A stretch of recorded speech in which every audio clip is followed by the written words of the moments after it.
सद्गुरु साईनाथ महाराज की जय। श्री साईनाथाय नमः। श्री साई सच्चरित्रము మొదటి రోజు పారాయణం గురువారం ఉపోద్ఘాతము శ్రీ సాయిబాబా ఎవరు? శ్రీ సాయిబాబా సర్వంతర్యామి. ఉపోద్ఘాతము మహారాష్ట్ర దేశములోని వారందరికీ శ్రీ గురు చరిత్ర సుప్రసిద్ధం. ఆ దేశమంతటా దత్తాత్రేయ భక్తులు దీనిని చదివెదరు. కొందరు దీనిని నిత్య పారాయణము చేసేదరు. దీనిని రచించిన వారు సరస్వతి గంగాధరుడు.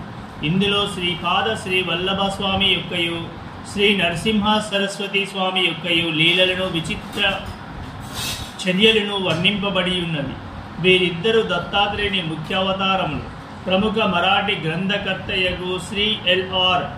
ఆంగార్కర్ అభిప్రాయం ప్రకారము ఈ రెండు అవతారములు 14-15 శతాబ్దంలో వెలిసెను. దత్తాత్రేయుని తదుపరి అవతారములు కూడా గలవు. ఇందులో ముఖ్యమైనవి నైజాము ఇలాఖాలో శ్రీ మాణిక్య ప్రభువును, షోలాపూర్ జిల్లాలో శ్రీ అక్కల్ కోట్కర్ మహారాజు గారు, తుట్టతుదకు అహ్మద్నగర్ జిల్లాలోని షిరిడిలో శ్రీ సాయిబాబాయును, బాబా 1918వ సంవత్సరంలో సమాధి చెందిరి. శ్రీ అక్కల్ కోట్కర్ మహారాజ్ అవతార పరంపరయే శ్రీ సాయిబాబాయ్ అని కొందరి భక్తుల నమ్మకం.